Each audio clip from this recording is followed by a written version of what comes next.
हमें अपनी ड्यूटीज़ पूरी करनी चाहिए, अपने माता-पिता की सेवा करनी चाहिए, उनसे प्रेम करना चाहिए क्योंकि हमारे माता-पिता ने हमारा पालन-पोषण किया है, हमें बड़ा किया है, हमें शिक्षा दी है, इसलिए बुढ़ापे में हमारी रिस्पॉन्सिबिलिटी है कि हम उनकी सेवा करें। ये वो बातें हैं, वो एक नैतिक नियम है जो हम सबको बचपन से सिखाए जाते हैं। और लगभग हम सभी इन नियमों को मानते भी हैं, इन्हें सही मानते हैं और इन्हें अपने जीवन में उतारने की कोशिश भी करते हैं। लेकिन आज जो केस मैं आप सभी के साथ शेयर करने जा रही हूँ, वो आपको हैरान कर सकता है कि किस तरीके से ये जो नैतिक नियम है, ये जो एक स्वाभाविक माता-पिता का प्रेम जो कुदरतन इस कुदरत से आता है, उसका यूज़ किया जाता है। आज मैं आप सभी के साथ आराध्या जी की स्टोरी शेयर करने जा रही हूँ। आराध्या जी जो कि एक 42 वर्षीय महिला हैं। आराध्या जी बताती हैं कि उनके घर की हालत बहुत ज़्यादा सही नहीं थी। घर था, एक ठीक-ठाक घर था उनके पास, वो एक सामान्य घर में रहते थे, लेकिन आर्थिक स्थिति बहुत अच्छी नहीं थी। इसलिए बहुत छोटी उम्र से आराध्या ने अपने परिवार की ज़िम्मेवारियाँ उठाना, जॉब करना शुरू कर दिया। आराध्या बताती हैं कि मेरा एक छोटा भाई है और मेरे माता-पिता हैं, हमारा छोटा-सा परिवार है, छोटा-सा ये घर था हमारे पास। और जब मैं अपनी जॉब के थ्रू जो अर्न करती थी, उससे अपनी फैमिली की मदद कर पाती थी, तो मुझे बहुत अच्छा एहसास होता था। मुझे लगता था कि चलो, जितनी भी मेरी क्षमता है, जो भी कम या ज़्यादा जितना भी मेरे पास है, मैं उसके थ्रू अपने परिवार के लिए कुछ कर पा रही हूँ और मैं बहुत खुशी से इस कार्य को अंजाम देती थी बिना कुछ भी कहे। इसी तरह से वक्त गुजरता जा रहा था। आराध्या जी का अपने माता-पिता के प्रति जो एक ब्लाइंड प्रेम कह सकते हैं हम, वो कभी उनके विषय में गलत सोच ही नहीं पाती थी, सोच ही नहीं पाती थी। यहाँ तक कि बहुत सारी चीज़ें दिखती भी थी, लेकिन फिर भी वो गलत नहीं सोच सकती थी। आराध्या जी बताती हैं कि मेरी शादी बहुत लेट हुई और क्योंकि मैंने प्रेम विवाह किया तो मेरे परिवार इस विवाह के खिलाफ भी बहुत था, लेकिन फिर भी मैंने 33 वर्ष की उम्र में प्रेम विवाह किया। वो कहते हैं कि मेरा भाई जो कि मुझसे 2 वर्ष छोटा है, मैं अपने परिवार के लिए जितनी भी मेरी क्षमता थी, जॉब करना और उनकी मदद करना वो मैं कर रही थी। लेकिन धीरे-धीरे इसी तरह से मैं लगभग 30 वर्ष की हो गई। मेरे पास कोई जमा पूँजी नहीं थी क्योंकि सभी धनराशि घर में लगती थी। लेकिन बात ये नहीं थी। बात ये थी कि जब तक मैं लगभग 30 वर्ष की थी, मेरे सभी जो चाइल्डहुड सहेलियाँ थी मेरी, लगभग उन सभी का विवाह हो चुका था या विवाह की तैयारियाँ चल रही थी, बात चल रही थी। लेकिन मेरे परिवार में इस तरह का कोई ज़िक्र कभी नहीं होता था। बल्कि विवाह को लेके कुछ नकारात्मक बात ही कही जाती थी। ससुराल और पति इस तरह की बातों को लेके कुछ नकारात्मक ही कहा जाता था। विवाह की चर्चा जबकि मैं 30 वर्ष की हो चुकी थी, कभी घर में नहीं चलती थी। इसी बीच उनके जो हस्बैंड हैं, जब वो 30 वर्ष की थीं, तो उनकी उनसे मुलाकात हुई और प्रेम संबंध आगे बढ़े। वो बताती हैं कि ऐसे ही चलता रहता, लेकिन मेरे लिए उस वक़्त बहुत बड़ा एक सदमे की तरह था कि मेरा भाई जो कि मुझसे 2 वर्ष छोटा था, उसका विवाह सेटल कर दिया गया और उसके विवाह का जो तैयारियां थी वो घर में शुरू हो गई। ये मेरे लिए हैरान करने वाली बात थी कि मैं आयु में 2 वर्ष बड़ी भी थी, लेकिन मेरे विवाह का ज़िक्र भी कभी नहीं किया और मेरा भाई जो कि मुझसे 2 वर्ष छोटा था, उसका विवाह तय कर दिया गया। ये चीज़ मुझे समझ आने लगी थी कि शायद मेरा इस्तेमाल किया जा रहा है और ऐसे में उन्होंने जब वो लगभग 33 वर्ष की थी, विवाह का फ़ैसला किया और जब उन्होंने ये बात अपनी फैमिली में कही तो बहुत उनको मतलब क्योंकि ये उनका प्रेम विवाह था तो इसके लिए उन्हें बहुत अपमान भी सहना पड़ा कि किस तरीके से ये मैं एक निर्लज्ज लड़की की तरह व्यवहार कर रही हूँ क्योंकि मैंने अपने लिए स्वयं पति को ढूंढा है। खैर, इसी तरह की उथल-पुथल के बीच में मेरा विवाह हो गया। और उससे भी पहले मेरे भैया का विवाह हो चुका था। लेकिन बहुत जल्दी परिस्थितियाँ ऐसी बन गई कि मेरे माता-पिता ने अपना जो एक छोटा-सा एक फ्लैट था उसे बेचकर मेरे भैया को एक दूसरी जगह पर मेरे भैया के ही नाम पर उन्हें फ्लैट दिलवा दिया।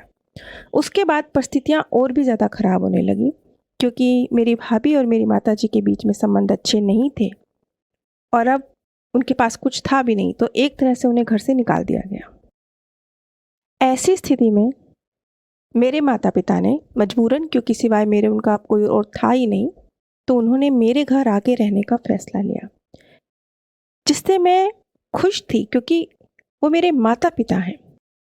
लेकिन एक टीस मेरे मन में थी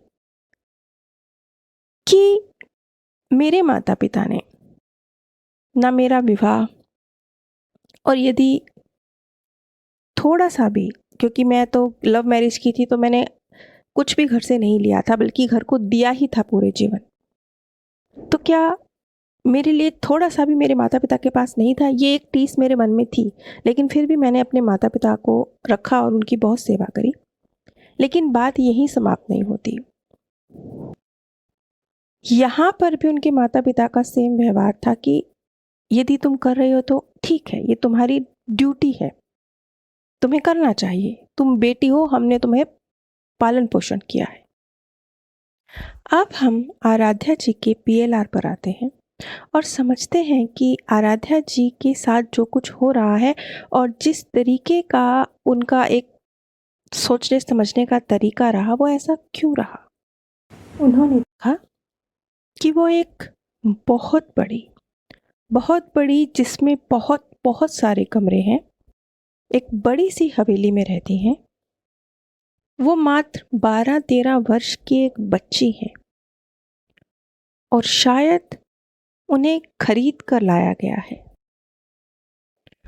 उन्हें बचपन से, जब से वो इस घर में आई हैं, खरीद कर लाई गई हैं, ये शिक्षा दी गई है कि मालिक जो कहते हैं वो सत्य वचन है। आप पलटकर क्यों भी नहीं पूछ सकते। आपको सिर्फ आज्ञा का पालन करना है, सवाल नहीं पूछना है। और उस हवेली में आराध्या जी सिर्फ रोटी और कपड़े पर रह रही थी। यानी उस घर में एक नौकर के तौर पर उनका हर तरह का शारीरिक, भावनात्मक और आर्थिक भी, क्योंकि उन्हें कुछ दिया नहीं जा रहा था, हर तरह से उनका शोषण किया जा रहा था। उनको घर से बाहर निकलने की, समाज के दूसरे लोगों के संपर्क में आने की इजाज़त नहीं थी। सिर्फ उस परिवार के सदस्यों को भगवान की तरह, क्योंकि वो मालिक हैं, क्योंकि उन्होंने उन्हें खरीदा है, उनकी सेवा करनी थी। और भी बहुत कुछ था जो आराध्या जी ने बताया, क्योंकि वहाँ उन्होंने बहुत लंबा जीवन गुजारा, लगभग अपना पूरा जीवन 70 साल की एक बुजुर्ग महिला के रूप में भी उन्होंने अपने आप को देखा। पूरा जीवन वहीं, अंत तक उन्होंने सिर्फ उस परिवार के बच्चों की सेवा ही करी, सिर्फ सेवा करी और रिटर्न में कुछ भी हासिल नहीं किया। ये एक तरह से जो उन्हें खरीद के लाया गया था, ये उसकी वसूली पूरी जीवन होती रही। एक पैटर्न था जो आराध्या जी उस बर्थ से लेकर आई थी। आंखें बंद रखना, अपने इमोशंस को यूज़ होने देना, आसानी से अपने आप को यूज़ होने देना, चाहे किसी भी रूप में, आर्थिक रूप में, शारीरिक रूप में या भावनात्मक रूप से, हर एंगल से अपने आप को ईजिली यूज़ होने देना। सवाल ना पूछना, आंखें बंद कर कर हर चीज़ को स्वीकार करना। ये एक उनका जो परवरिश उनकी जिस तरीके से की गई थी, ये चीज़ उनके अंदर भरी गई थी कि सवाल पूछा ही नहीं जाता है, सिर्फ भगवान की तरह सेवा की जाती है।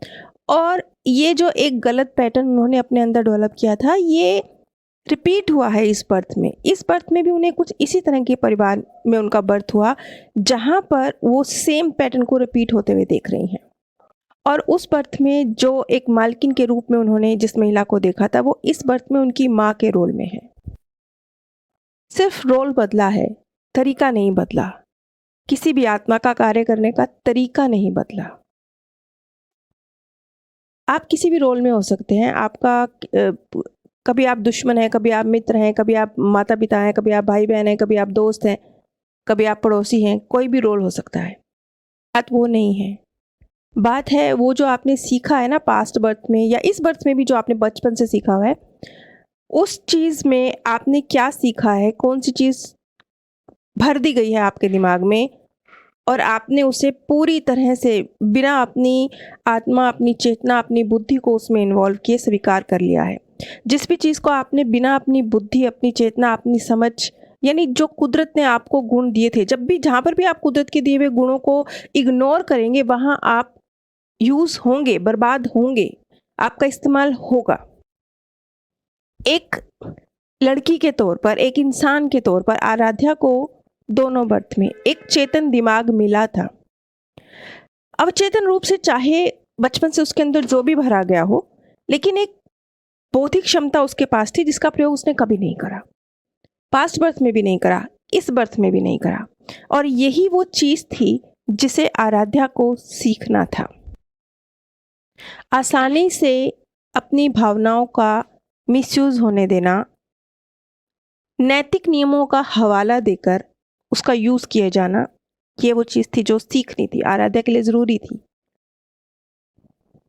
इस सेशन से जब आराध्या को ये पैटर्न समझ में आया कि कैसे चीज़ें रिपीट हुई हैं, तब उसने एक समझ के साथ, एक बुद्धि के साथ इस पैटर्न को तोड़ने का फैसला लिया और जो कुछ भी उसकी फैमिली में चल रहा था, उसके खिलाफ स्टैंड लिया। आराध्या ने बहुत ही समझदारी का फैसला लेते हुए अपने भैया के साथ बातचीत करके अपने माता पिता के लिए एक अच्छे वृद्धाश्रम में इंतज़ाम करवाया, क्योंकि ना उनके माता पिता उनके भैया के साथ रह पा रहे थे और ना ही क्योंकि जो आराध्या है उसकी भी जो व्यक्तिगत जीवन था वो डिस्टर्ब हो रहा था।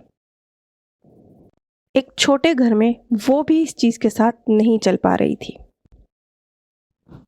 इसलिए अपने भाई के साथ बातचीत करते हुए फोर्सफुली उन्होंने अपने भैया पर भी जिम्मेवारियां उठाने का, क्योंकि यदि वो माता पिता यदि उनके हैं तो उनके भैया के भी माता पिता हैं।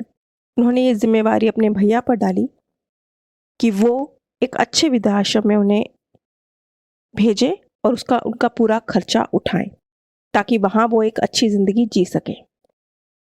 आज आराध्या अपने इस फैसले से खुश है, क्योंकि उसका जो वैवाहिक जीवन एक तरह से वैवाहिक जीवन उसका खात्मे की कगार पर आ गया था।